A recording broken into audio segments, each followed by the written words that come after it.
رب نو منایا ہے حسین نے سر دے کے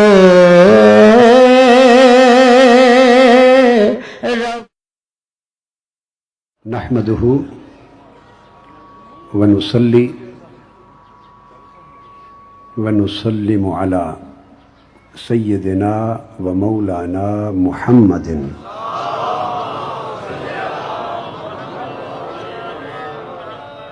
رسوله النبي الأمين المكين الحنين الكريم الرؤوف الرحيم وعلى آله الطيبين الطاهرين المعتصمين وصحبه الكرام المتقين المنتجبين أما بعد فأعوذ بالله من الشيطان الرجيم بسم الله الرحمن الرحيم وأنذر عشيرتك الأقربين صدق اللہ مولانا العظیم۔ مشائخ علماء کرام، عزاداران حسین، محبان اہل بیت اور غلامان مصطفیٰ و مرتضیٰ، الحمدللہ تعالی آج کہ اس مجلس حسین میں، جس میں میں حسین کے دادا کا ذکر کر رہا ہوں،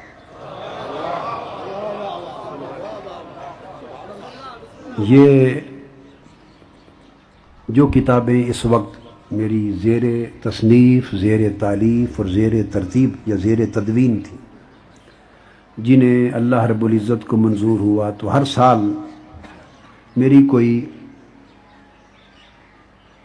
15، 20، 25 کے قریب، 2 درجن کے قریب ہر سال میری نئی تصانیف چھپ جاتی۔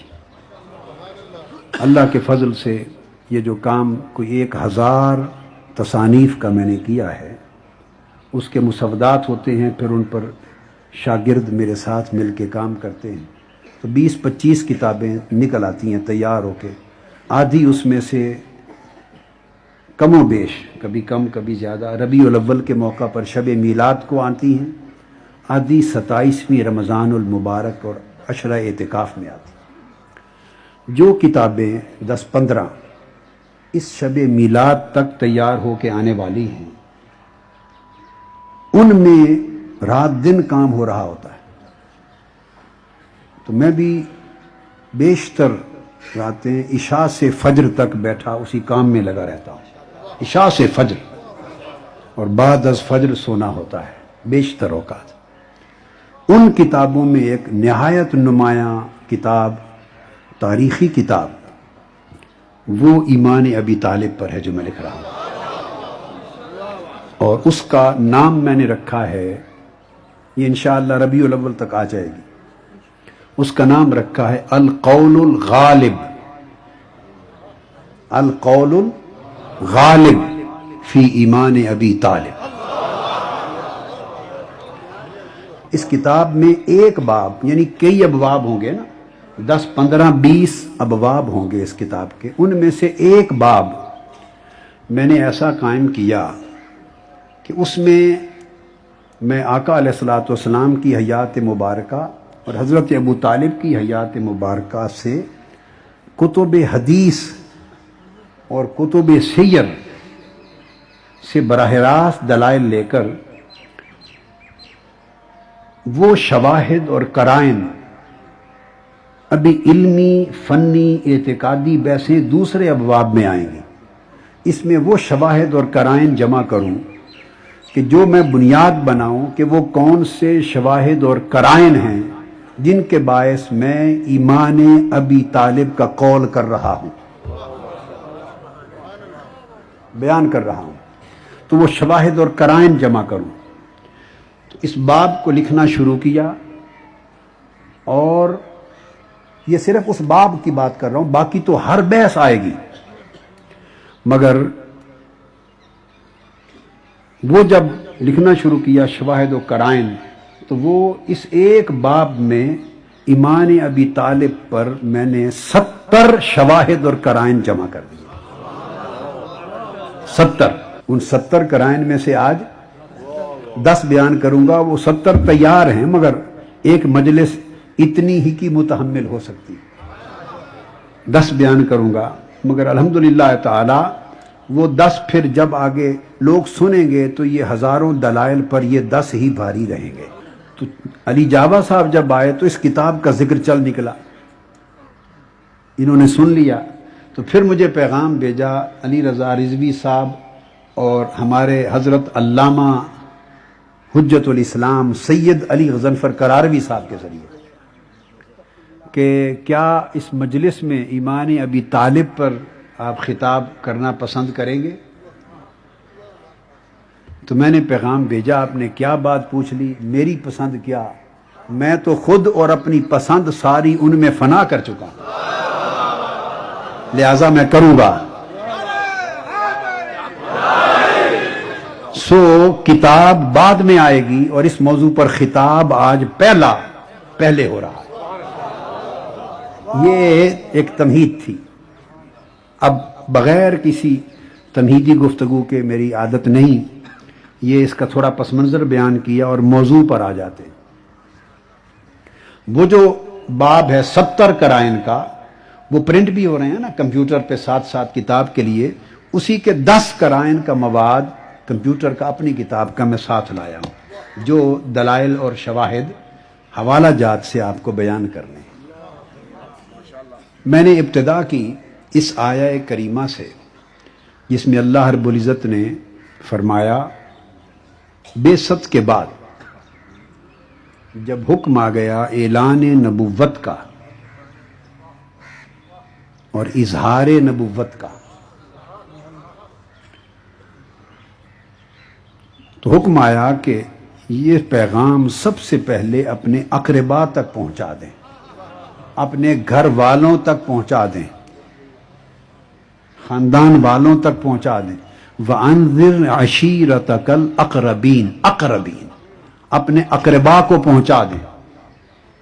قُلْ لَا أَسْأَلُكُمْ عَلَيْهِ أَجْرًا إِلَّا الْمَوَدَّةَ فِي الْقُرْبَى، حکم آیا کہ یہ پیغام سب سے پہلے اپنے قربا تک پہنچا دیں، اپنے قربا تک، اقربین تک پہنچا دیں۔ یہاں آگے بڑھ جاؤں گا، ایک جملہ میں نے بولا ہے اس کی وضاحت کرتا چلوں کیونکہ اس میں بھی ایک نقطہ آ جائے گا۔ میں نے کہا کہ جب بعثت ہوئی اور حکم آیا کہ نبوت کا اعلان و اظہار کر دیں، اس وقت عمر مبارک 40 برس تھی، عمر مبارک 40 برس تھی، تو اعلان تو 40 برس کی عمر میں کیا، لیکن جب تک اعلان نہ کیا ہو اس کا مطلب یہ نہیں کہ نبی نہ تھے۔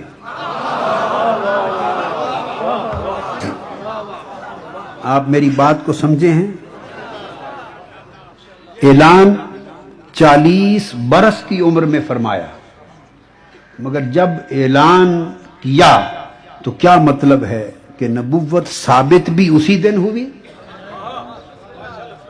نہیں، ثبوت کسی حقیقت کا اور شے ہے، اظہار و اعلان اور شے۔ ثبوت اس کے لیے ہوتا ہے، اعلان اوروں کے لیے ہوتا ہے۔ ثبوت ہونے کے لیے ہوتا ہے، ثبوت ہونے کے لیے ہوتا ہے، اعلان بتانے کے لیے ہوتا ہے۔ تو ثبوت نبوت کا تو حضرت آدم کی تخلیق سے بھی قبل تھا۔ پوچھا گیا یا رسول اللہ متا وجبت لکن نبوت، یا رسول اللہ حضور آپ کو لیے نبوت ثابت کب ہوئی؟ آقا آپ نے اعلان نبوت کا اعلان کب کیا؟ اعلان تب کیا جب 40 برس عمر تھی۔ آقا آپ کے لیے نبوت ثابت کب سے ہے؟ فرمایا جب آدم بھی پیدا نہ ہوئے تھے۔ تو کسی چیز کا ثبوت اور چیز ہے، اس کا اظہار و اعلان اور چیز ہے۔ اگر کسی کو کتابوں میں اظہار نہ ملے تو ثبوت کا انکار نہ ہو، کسی کو اظہار نہ ملے تو ثبوت کا انکار نہیں ہو سکتا۔ یہ ایک بات کہی میں نے۔ آگے چلتے ہیں۔ تو آقا علیہ السلام کو حکم ہوا کہ اپنے اقربا میں اعلان کر دے۔ تو آقا علیہ السلام نے اسلام کی ابتدا اقربا سے کی، اسلام کی ابتدا۔ تو جب ابتدا کی بات تھی تب بھی اقربا کام آئے، جب ابتدا تھی، بولیے جب ابتدا تھی تو حکم آیا تب بھی اقربا تھے، اور جب اسی اسلام کی بقا کی بات آئی تو تب بھی اقربا تھے۔ سو اس ابتدا کی بات کریں گے اور 10 قرائن دوں گا۔ جب 10 کا عدد ہو جائے گا نا، 10 کا عشرہ ہو جائے گا تو پھر عشرے کے دن کو پہنچ جائیں گے، پھر بقا کی بات کر لیں گے تھوڑی سی اختتام پر۔ جب عشرہ تلک عشرۃ کاملہ، جب 10 پورے ہو جائیں گے قرائن اور یوم، تو پھر جب 10ویں قرینے پر پہنچیں گے تو پھر تھوڑی بقا کی بات کر لیں گے، تاکہ دل اور دماغ بھی روشن ہو جائیں اور آنکھیں بھی بھیگ جائیں۔ تو اس حدیث پاک جس کا میں نے ذکر کیا کہ جب آیت اتری کہ اپنے اقربا کو یہ پیغام پہنچا دیں، پیغام توحید، حضور صلی اللہ علیہ وآلہ وسلم کوہ صفا پر سب کو اکٹھا کیا۔ اس میں غیر لوگ نہیں تھے، صرف سرداران قریش تھے، خاندان کے لوگ تھے قریش، اور اکٹھا کر کے معروف حدیث ہے، معروف واقعہ ہے، اس کو نہیں دہراتا۔ اہل سنت کی کتب حدیث و سیر میں بھی ہے اور اہل تشیع کے ہاں بھی ہے۔ وہ کوہ صفا پہ بلانا، دعوت توحید دینا، پہاڑ کے پیچھے سے ایک فوج کا لشکر کا ذکر کرنا، آپ سنا ہوا ہے کہ تو ان کا کہنا کہ مان لیں گے، بن دیکھے مان لیں گے، تو بن دیکھے اپنی صداقت پر ان کا اقرار کروا کے اپنی صداقت کے تصدق سے اللہ کو منوانا، یہ ایک واقعہ ہے۔ جب یہ بات ہو گئی تو جن کے نصیب میں ایمان نہیں تھا وہ بڑبڑانے لگے، اور ان میں پیش پیش ابو لہب تھا، اور اس نے کچھ نازیبا کلمات بھی کہے کہ اے محمد صلی اللہ علیہ وسلم، تم نے ہمیں یہ کہنے کے لیے اکٹھا کیا تھا۔ چنانچہ مجمع ڈسپرس ہو گیا۔ اب اس آیت کے شان نزول میں جو بات بتانا چاہتا ہوں، ڈسپرس ہو گیا تو آقا علیہ السلام گھر آئے تو مولا علی المرتضیٰ جب بعثت ہوئی، اعلان نبوت ہوا، تو حضرت مولا علی کی عمر کیا تھی؟ کسی نے 9 سال کہا روایتوں میں، کسی نے 10 کہا، کسی نے 12، کسی نے 14، بس یہ روایتیں ہیں۔ مقصد یہ کہ بالکل نوجوانی کی عمر تھی، بالکل نوجوانی کی عمر تھی، نو عمری تھی۔ یہ بات خاص نکتے والی ہے، نو عمری تھی۔ اور اس عمر کا بچہ 9، 10 سال، 12 سال عمر کا بچہ ہو، وہ کوئی اس کا اپنا گھر الگ ہوتا ہے رہنے کا یا باپ کے گھر میں رہتا ہے؟ میں تو بڑی سادہ بات کروں گا جس پر دوسری بات کی گنجائش نہ ہو، کہاں رہتا ہے؟ اگر آپ کے بچے بھی 9، 10 سال کی عمر میں الگ کرائے کا مکان لے کے رہتے ہیں تو کہہ لیں کہ مولا علی کسی الگ مکان میں رہتے تھے۔ اگر اس عمر کا بچہ باپ ہی کے گھر رہتا ہے تو پھر اتنی بات کو ذرا ذہن میں محفوظ کر لیں۔ آپ نے حضرت علی کو بلایا، وہ ابھی علی ہیں، وہ مولا غدیر میں بنے، مگر وہ بھی وہی بات جو میں نے کہی، وہ مولائیت کا اعلان ہے۔ جن کو ولایت ملنی ہے وہ مل تو پہلے چکی ہوتی۔ آپ نے بلایا، فرمایا علی اپنے گھر۔ اب یہ جو کل بلائے تھے ہم نے کوہ صفا پر، سارے قریشی سردار اور بڑے بڑے پگوں والے، گھروں والے سردار، ان کو پھر اپنے گھر بلا اور اچھا کھانا پکا اور ان کی دعوت کر، تاکہ گھر میں آ کے پھر میں بیٹھ کر ان پر محنت کروں اور دعوت توحید دوں۔ امام ابن جریر طبری روایت کر، اب میں پہلے حوالے دے لوں آپ کو۔ تاکہ پتہ چل جائے کہ یہ کوئی یوں ہی چلتے چلتے کسی مورخ نے کہہ دی ہے کہ بڑی سکہ ٹھوس اور محقق بات ہے۔ حوالے سن لیں، امام ابن جریر طبری، امام بیہقی،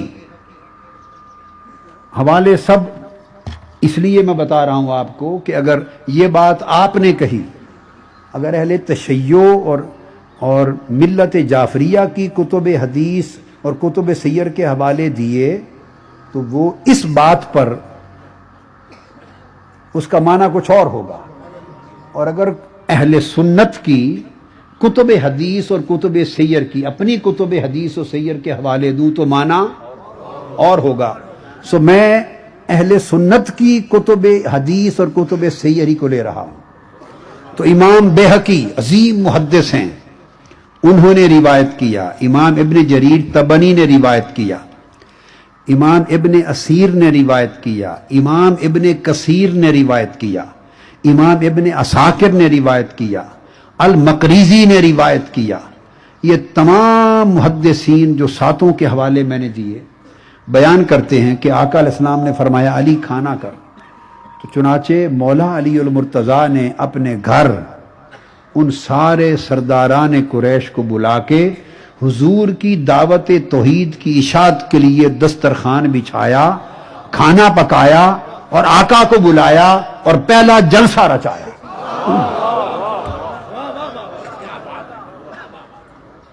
اب وہ بات میری اس کے ساتھ جوڑ لیں، یہ گھر علی کا تھا یا ابی طالب کا تھا؟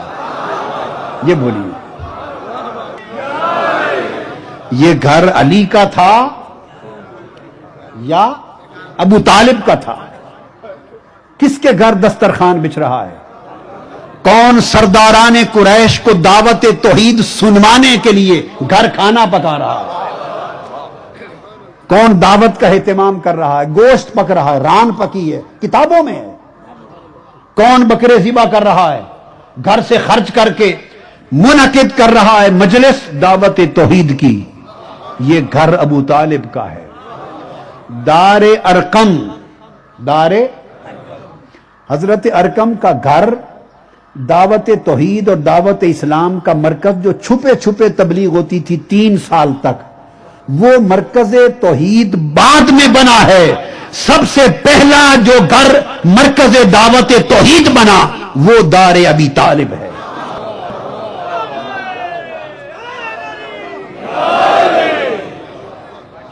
چنانچہ آقا علیہ السلام تشریف لے گئے،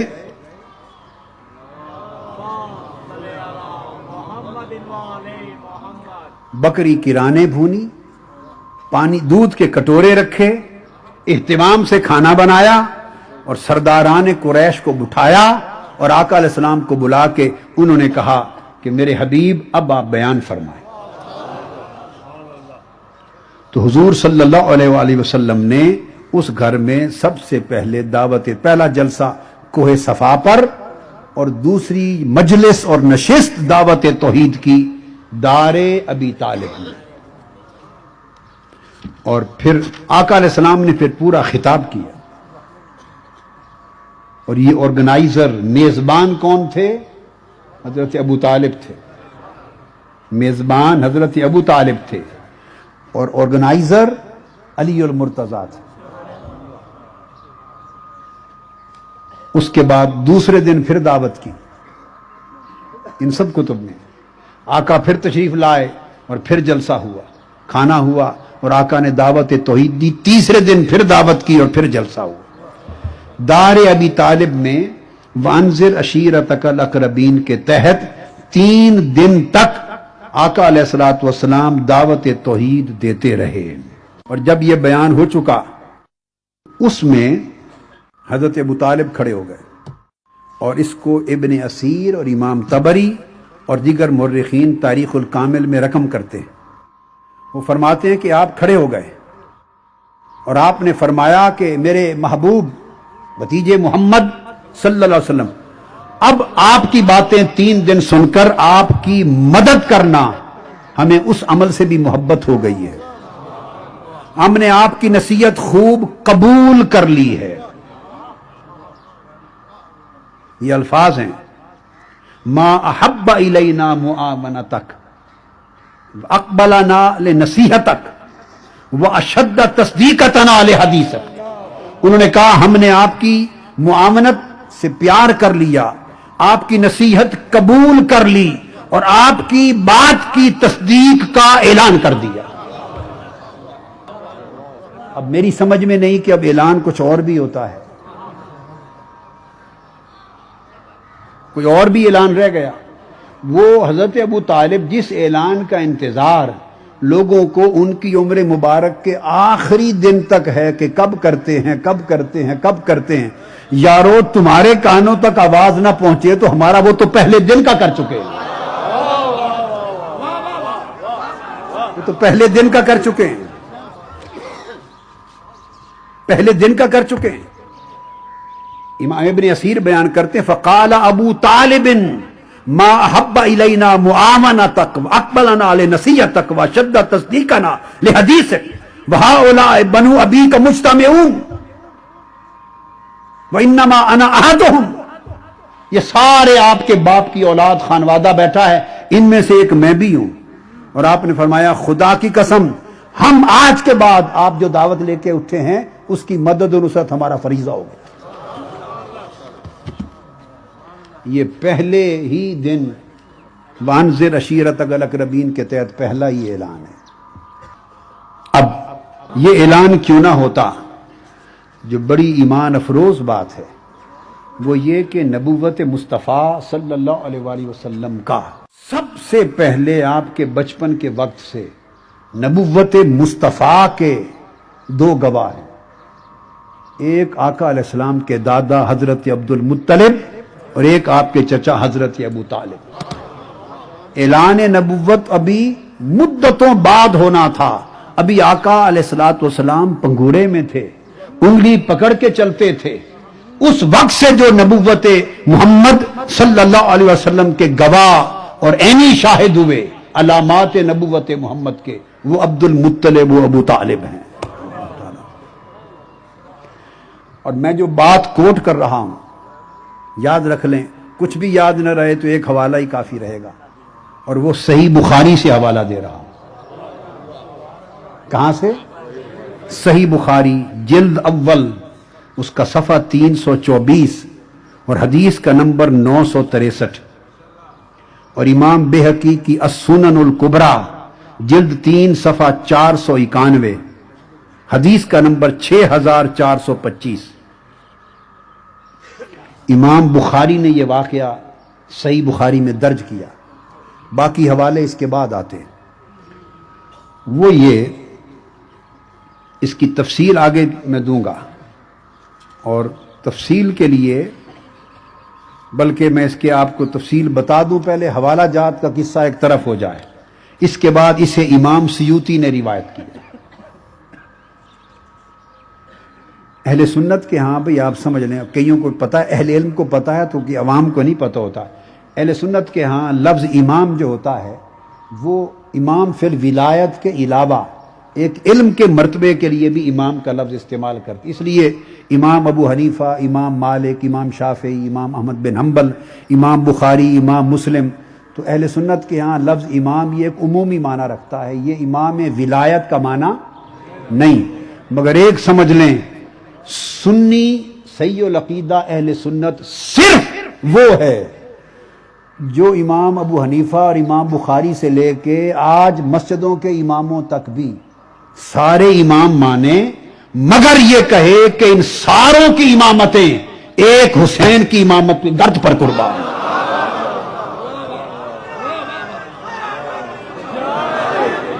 جو ان سارے امام حسین کی گرد پر قربان کرے وہ اہل سنت ہے.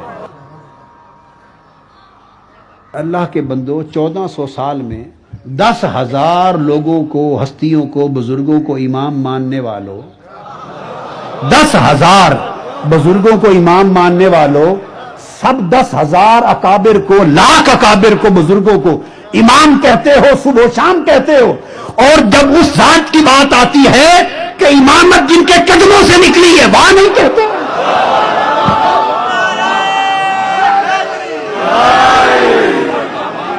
نعرہ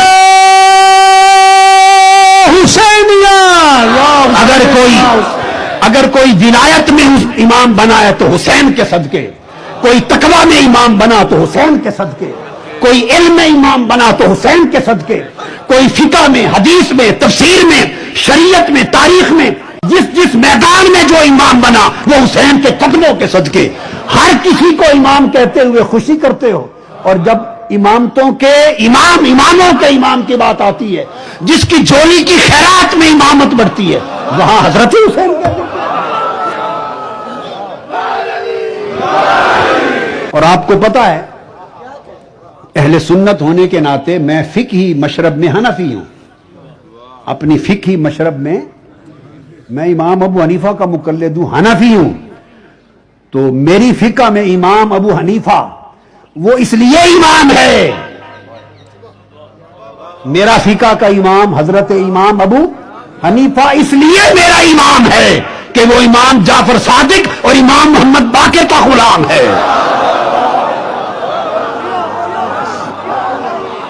اور انہوں نے خود کہا حسین کو فقط حضرت حسین کہہ کے چل پڑنے والوں اور امام کہنے سے کترانے والوں امام ابو حنیفہ نے فرمایا، امام ابو حنیفہ میں فرمایا، جس کو فقہ کے اہل سنت کے فقہ کے سب امام اعظم کہتے ہیں۔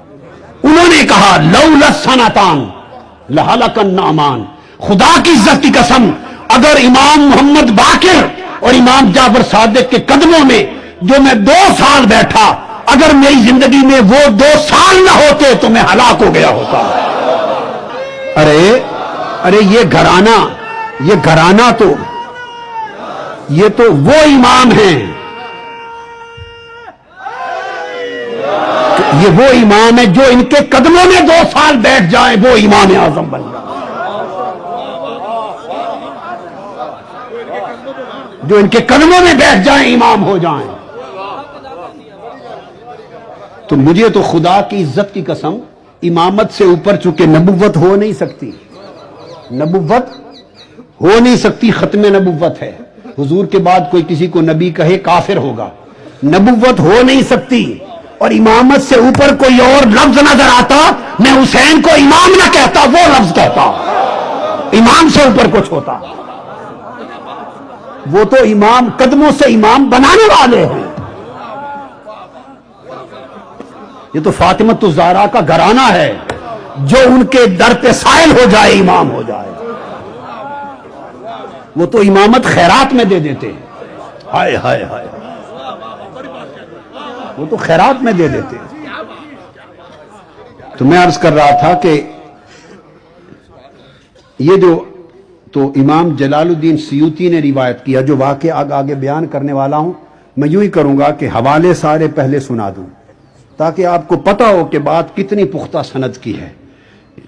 الخصائص الکبریٰ میں امام ابن عساکر نے بیان کیا، امام قسطلانی شارح بخاری انہوں نے بیان کیا ہے، امام حلبی صاحب سیرت حلبیہ نے بیان کیا، علامہ احمد ذہنی دہلان نے بیان کیا، علامہ بلازری نے بیان کیا، علامہ شہرستانی نے الملل والنحل میں بیان کیا، یہ تمام محدثین ائمہ علماء یہ کثرت کے ساتھ روایت کرتے ہیں۔ واقعہ یہ ہے کہ راوی بیان کرتے ہیں کہ اہل مکہ میں بڑا شدید قحط آ گیا، آقا علیہ السلام کی عمر مبارک بہت تھوڑی تھی، چھوٹی عمر تھی، قحط آ گیا، 2 سال قحط رہا۔ روات بیان کرتے ہیں کہ ہم مکہ میں پہنچے اور دیکھا 2 سال سے قحط تھا، بارش نہ تھی، لوگ بڑے پریشان تھے، وادیاں جل گئی تھی، فصلیں جل گئی تھی، لوگ وہ کہتے ہیں کہ میں حرم کعبہ میں پہنچا، خاص بات ہے حرم کعبہ میں، تو اہل مکہ قریش سب لوگ پریشان ہو کر قحط سے خانہ کعبہ کے پاس کھڑے ہو کر دعا کر رہے تھے بارش کی۔ وہ کہتا میں بھی شریک ہو گیا، تو دعا میں کوئی لات کو پکارتا تھا، اب یہ میں کرینہ دوسری دلیل دے رہا ہوں، پہلی دار ابی طالب کی ہو چکی، اب دوسری دلیل آ رہی ہے، کوئی لات کو پکارتا، کوئی منات کو پکارتا، کوئی حبل کو پکارتا، کوئی عزا کو پکارتا، اور بارش مانگتے، بتوں کے نام پکار کے بارش مانگتے۔ جب پریشان ہوئی تو بارش تو نہیں آئی، کچھ نہیں بنا، تو کسی نے بآواز بلند کہا بھئی تم کیا کرتے ہو، بارش قحط اتنا شدید ہے، آؤ سب مل کے حضرت ابو طالب کے پاس چلیں۔